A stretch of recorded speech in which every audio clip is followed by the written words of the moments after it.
예수님이 기뻐하시는 성전으로라는 제목으로 함께 은혜를 나누겠습니다. 기도하겠습니다. 사랑과 은혜가 많으신 하나님, 오늘도 하나님께서 잔치를 배설하시고 이 잔치에 우리를 초청해 주심을 감사드립니다. 이 시간도 우리에게 하나님께서 뭐라 말씀하시는지 우리의 마음의 문을 열고 우리의 귀를 열고 듣겠습니다. 성령께서 깨닫게 하여 주옵소서. 또 이 말씀을 따라 살아가기로 결단할 수 있는 우리 모두가 되게 해 주옵소서. 예수님의 이름으로 기도드립니다. 아멘. 오늘도 하나님의 잔치에 참여하신 여러분들에게 하나님의 은혜가 함께 하시기를 바랍니다. 신구약 중간시대 헬라 제국이 이스라엘을 지배할 때에 안티오쿠스 4세가 그 당시에 왕이었습니다. 그러니까 이 왕은 자기의 세력을 넓히려고 로마와 전쟁을 하다가 패배하고 돌아오는 길에 이 유대 땅에 들려서 그 전쟁에 패배한 책임을 이 유대인들에게 뒤집어 씌우면서 성전을 마구 짓밟았습니다. 안식일도 지키지 못하게 만들고 할례도 행하지 못하게 했습니다. 그리고 율법도 제사도 전부 다 없애버렸어요. 뿐만 아니라 성전에 돼지 피를 뿌리고 제우스 신전을 세워놓고 거기에 절하도록 했어요. 그러니까 유대인들은 이 안티오쿠스 4세가 하나님의 성전에 이런 악을 행하는 그러한 모습, 성전이 더러워지는 그 모습을 보고만 있을 수가 없었습니다. 그래서 마카비 가문이 독립운동을 시작을 하는 거예요. 하나님의 성전을 저렇게 더럽히고 저러한 안티오쿠스 4세의 지배를 우리는 받을 수 없다. 그래서 독립운동을 시작을 합니다. 그들은 하나님을 사랑하는 마음으로 성전을 깨끗하게 하고자 독립운동을 일으켰기 때문에 이방 신상과 헬라 사상을 몰아내고 성전을 깨끗하게 청소하고 그날을 수전절이라고 이름을 불렀습니다. 요한복음 10장에 보면 예수님 시대에도 이 수전절을 지키고 있습니다.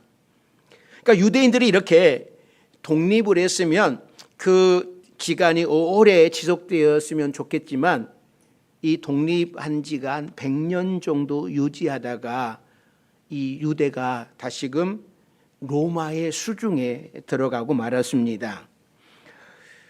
유대의 독립 시기가 그리 길지는 못했지만 그래도 그들은 하나님을 사랑하는 마음으로 성전을 정말 사랑했습니다. 그래서 성전을 청결하게 하고 거룩하게 하고 이 모든 것들을 지키려고 목숨을 걸었어요.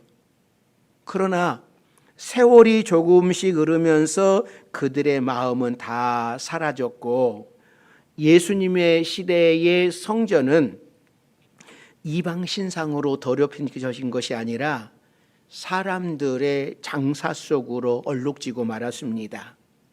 오늘 본문을 보면서 이 모습이 우리의 모습이 아닐런지도 모르겠습니다. 왜냐하면 우리도 성전을 대할 때 어떠한 모습으로 성전을 대하고 있는가, 우리도 성전을 거룩하게 지키고 있는지는 않는가 생각을 해보아야죠. 그래서 낙이 타고 예루살렘에 입성하신 만왕의 왕 예수님께서는 먼저 성전으로 들어가십니다. 세상의 왕이라면 헤롯궁으로 가서 헤롯을 몰아내거나 빌라도 총독 저택으로 가서 총독을 몰아내고 나라를 접수했을 터인데 백성을 구원하기 위해 오신 예수님께서는 성전으로 가셔서 죄로 얼룩진 사람들을 내쫓으시고 예수님이 성전의 주인이심을 선포하시는 겁니다. 그런데 사도 바울은 우리 자신이 하나님의 성전이다라고 말씀을 해요. 바로 지난 주일 저녁에 함께 들었던 말씀이죠. 자, 고린도전서 3장 16절, 17절 말씀 같이 봅니다. 너희는 너희가 하나님의 성전인 것과 하나님의 성령이 너희 안에 계시는 것을 알지 못하느냐. 누구든지 하나님의 성전을 더럽히면 하나님이 그 사람을 멸하시리라. 하나님의 성전을 거룩하니 너희도 그러하니라. 분명히 사도 바울은 우리 자신이 하나님의 성전이라고 했습니다. 왜냐하면 우리 안에 성령이 거하시기 때문에 성령이 거하시는 우리 몸이 바로 성전인 거예요. 그리고 하나님의 성전을 더럽히면 하나님이 그 사람을 멸하신다라고 말씀을 합니다. 마치 오늘 본문에서 이스라엘 백성들이 하나님의 성전이 더럽혀지니까 성전에 가셔서 그 성전을 다 뒤집어 엎어버렸어요.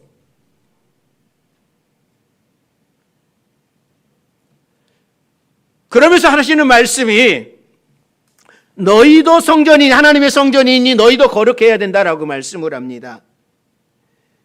여러분들은 거룩하신 하나님의 성전으로 여러분은 자신을 잘 지켜가고 계십니까?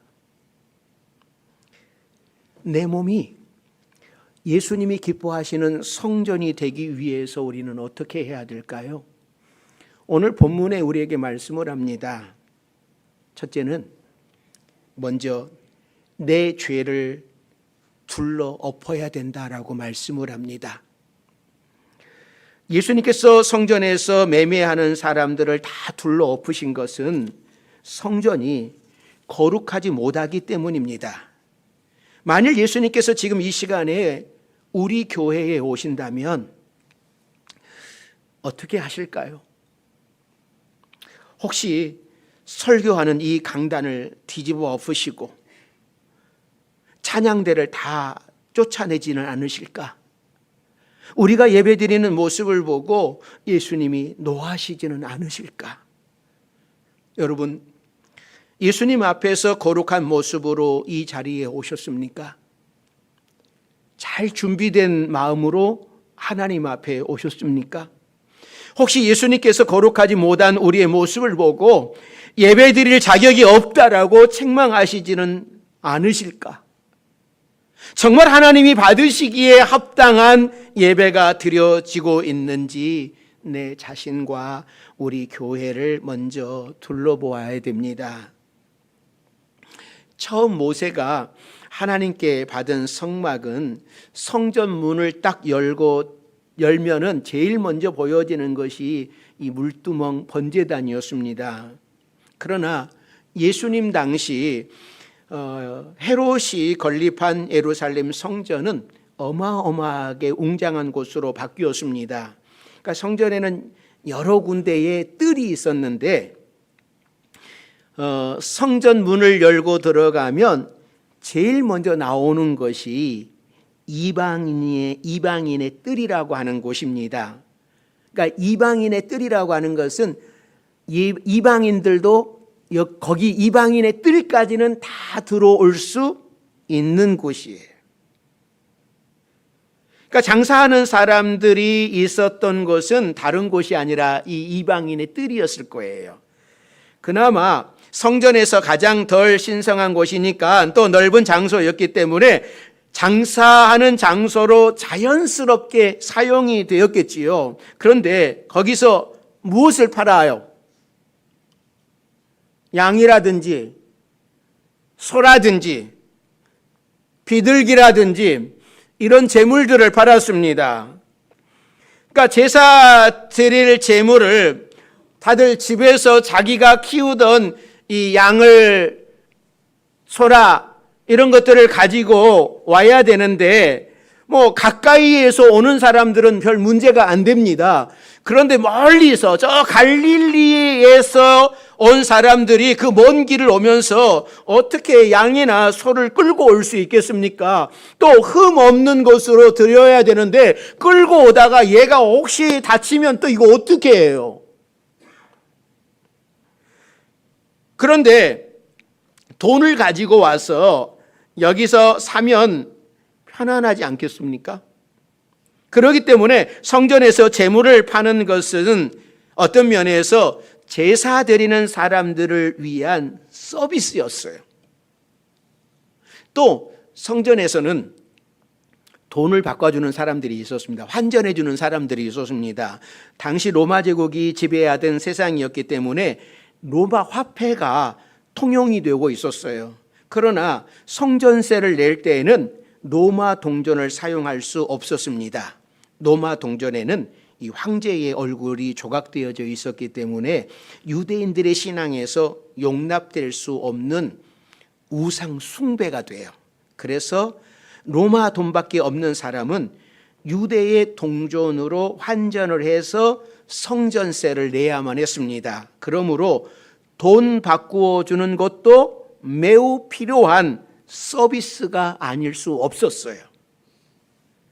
처음에는 편리함으로 시작을 했지만 이것이 돈벌이 수단으로 전락을 하고 마는 겁니다. 성전에서 장사를 하면서 대제사장의 허가를 받아야 할 것이고 대제사장은 아무런 대가 없이 허가를 내주지 않았겠지요.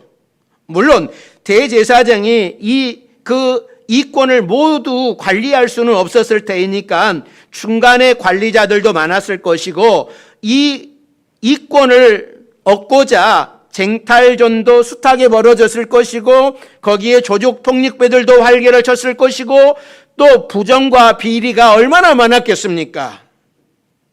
나중에 심지어는 내가 재물을 가까이 사는 사람이 가지고 오고 싶어도 가지고 올 수 없었어요. 그 안에서 파는 것만 허용이 됐어요. 그러다 보니 그 안에서만 팔 수 있는 재물이어야 되는데 이 재물이 흠이 없는 것이었을까? 내가 좀 더 많은 이득을 얻으려면 흠이 있는 것, 싼 거 사다가 비싸게 팔아야 되니까 그래야지 이분이 더 많이 남으니까 그 재물들이 흠이 없었겠습니까? 티가 없었겠습니까? 아니요. 많았어요.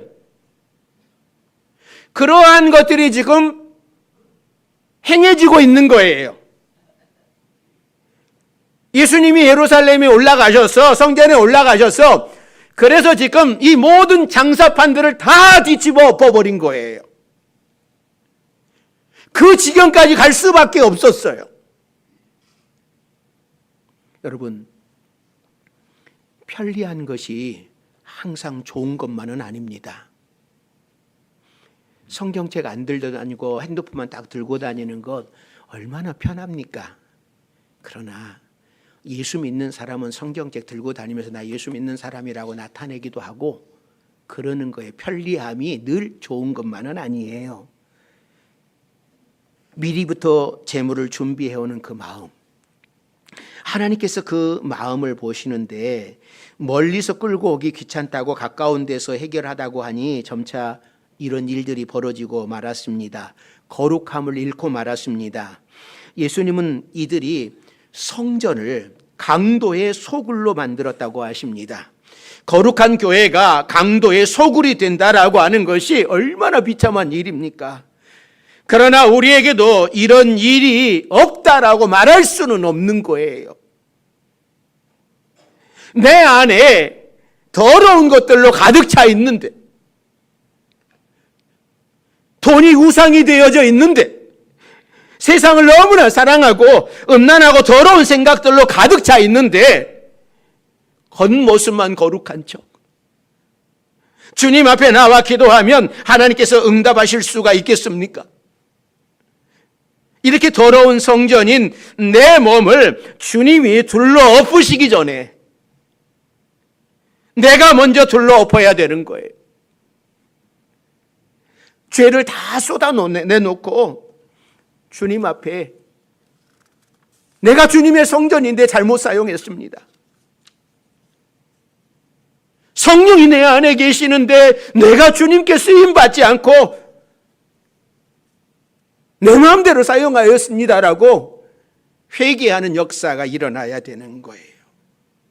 사랑하는 성도 여러분, 우리의 가정이 일터가 우리들이 있는 곳이 예수님을 모시고 있으면 그곳은 성전이 됩니다. 어떤 형편에 있든지 힘들고 고난 가운데서 또 기쁘고 즐거운 자리에서도 항상 주님의 성전으로 거룩한 모습으로 살아갈 수 있는 우리 모두가 되기를 주의 이름으로 축원합니다. 두 번째는요, 예수님은 내 집이 만민이 기도하는 집이라고 선포를 하셨습니다. 본문 13절이에요. 13절 같이 봅니다. 그들에게 이르시되 기록된 바 내 집은 기도하는 집이라 일컬음을 받으리라 하였거늘 너희는 강도의 소굴을 만드는도다 하시니라. 여기 13절은 이사야 56장 7절의 말씀을 인용한 것인데, 이 마태복음에서는 그냥 기도하는 집이라고 되어 있지만 이사야 선지서나 또 마가복음에서는 만민이 기도하는 집이다라고 말씀을 합니다. 지금 이방인의 뜰에 많은 사람들이 모여서 장사를 하고 있지만 그 어느 누구도 성전에 들어온 이상 장사하는 곳이 아니라 기도하는 집이 되어야 된다라는 말씀이에요. 유대인뿐만 아니라 이방인들도 들어왔으면 당연히 기도하는 곳이 되어야 한다고 하는 거예요. 제가 처음 개척을 하고 나는 교회를 항상 오픈해 놓으리라. 아무 사람이나 와서 기도하고 돌아갈 수 있도록 이렇게 열어 놓으리라. 그 열어 놓았어요. 개척을 하고. 그랬더니 노숙자가 딱 자리 잡고 있네요. 또 어느 날 가면 또 그 유아실에다가 하여튼 큰 것을 다 봐놓고 가는 거야. 정말 너무 힘들다. 이러면 안 되겠다 싶어가지고 안 되겠다. 그래서 이제 좀 조절을 했어요. 4시 반에 문을 열고 밤 12시에 문을 닫는 것으로.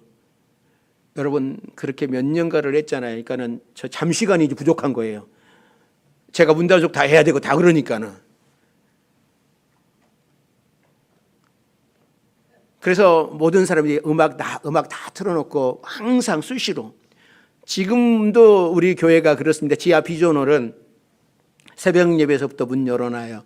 그리고 이제 제가 저녁에 문단속을 하니까는 요즘에는요 체력이 잘 안 돼요. 옛날에는 12시까지 했었는데 지금은 새벽도 뭐 지금이야 6시에 1부밖에 옛날에는 1, 2부 다 했잖아요.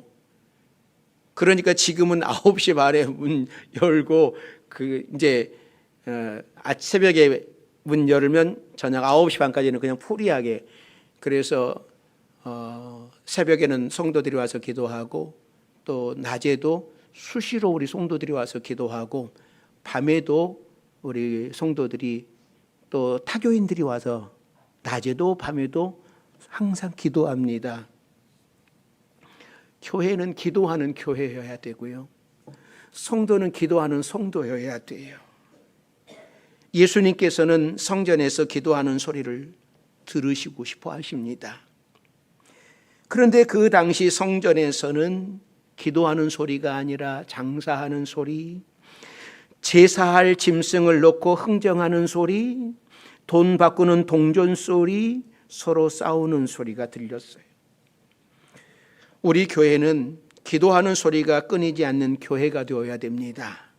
성전에서 내 이득을 위해 장사하는 소리나 갯돈 주고받는 소리나 남을 험담하는 소리가 들려서는 안 됩니다. 수군수군하는 소리가 들려서는 안 됩니다.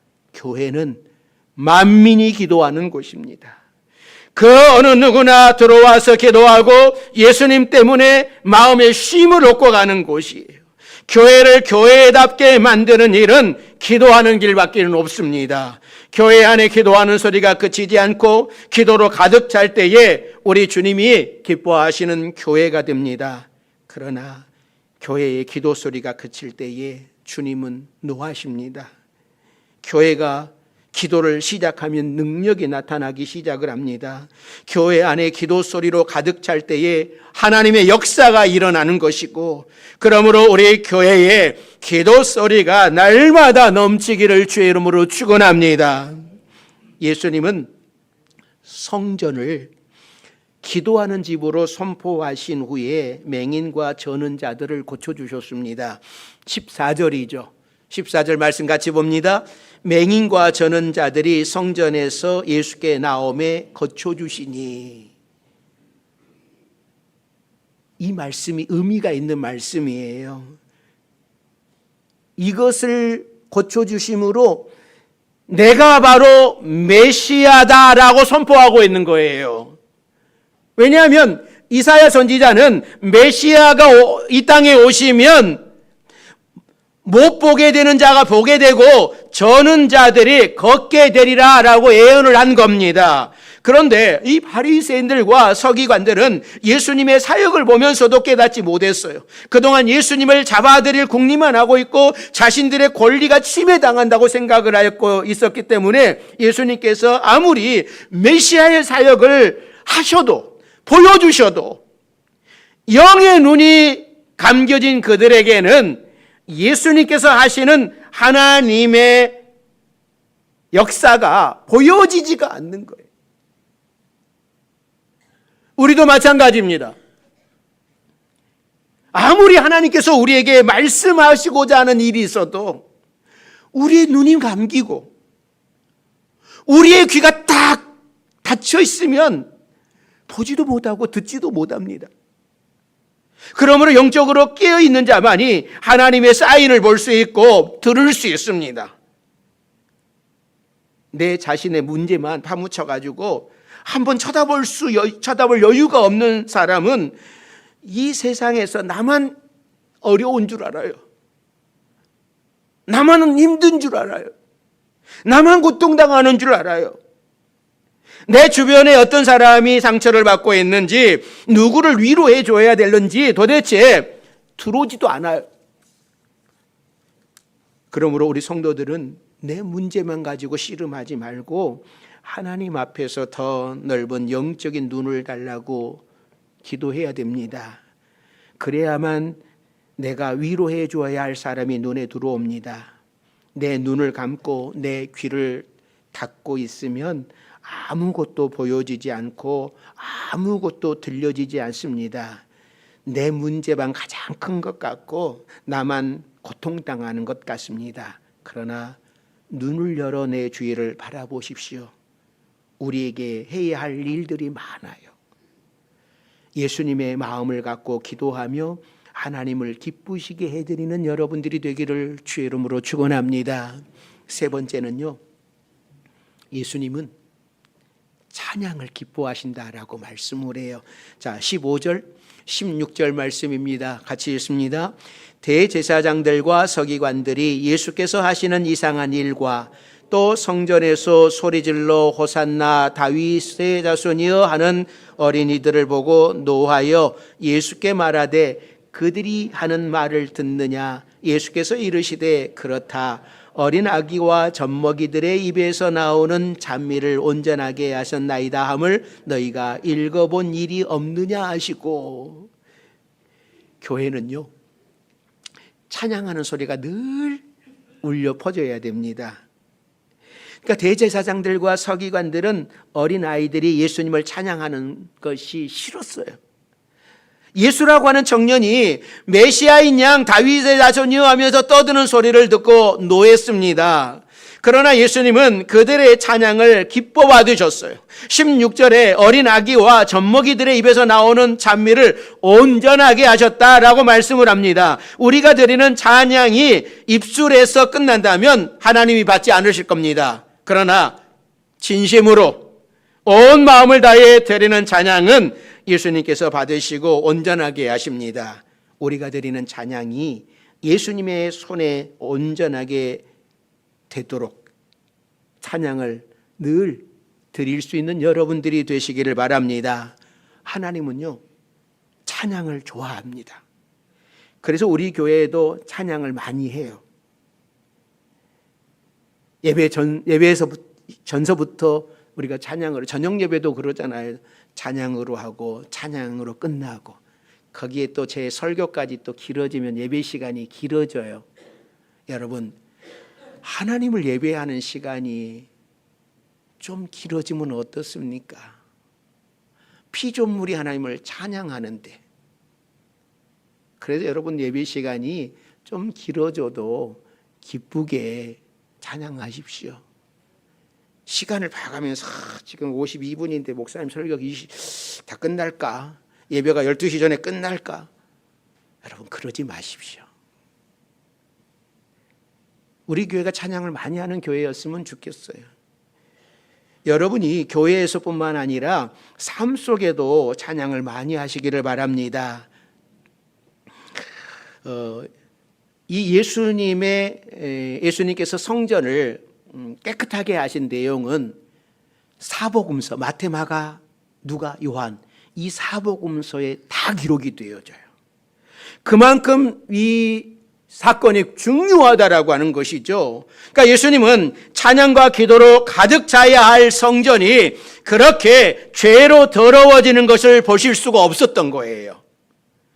예수님은 성전을 귀하게 봅니다. 하나님께 예배드리는 성전은 세상 그 어느 곳보다 거룩하고 귀한 곳이에요. 그래서 주님을 사모하는 사람은 성전을 사모하는 열심을 가져야 돼요. 사랑하는 성도 여러분, 성전을 사랑하는 예수님의 열정이 성전에서 장사하는 사람을 다 내쫓으셨습니다. 그리고 성전에서 기도와 찬양을 기뻐 받으셨습니다. 우리 성도들도 여러분의 몸이 성전인 것을 알고 항상 거룩한 삶을 살기 위해 노력하시기를 바랍니다. 그리고 주님께서 사랑하시는 이 성전을 사모하며 주님께 기도와 찬양으로 영광을 돌리는 우리 모두가 되기를 주의 이름으로 축원합니다. 기도하겠습니다. 사랑과 은혜가 많으신 하나님, 우리에게 아름다운 성전을 주셨습니다. 또 우리 자신이 성전이라고 말씀을 하시고 하나님의 성전은 기도하는 만민이 기도하는 집이라고 말씀을 하셨고 하나님의 성전 속에는 늘 찬양이 흘러나와야 됨을 우리에게 말씀하셨사오니 하나님, 내 안에 있는 모든 죄들을 다 뒤집어 엎어버리게 하여 주옵소서. 그리고 기도로 찬송으로 가득 찬 주의 성전 되게 도와주옵소서. 예수님의 이름으로 기도드립니다. 아멘.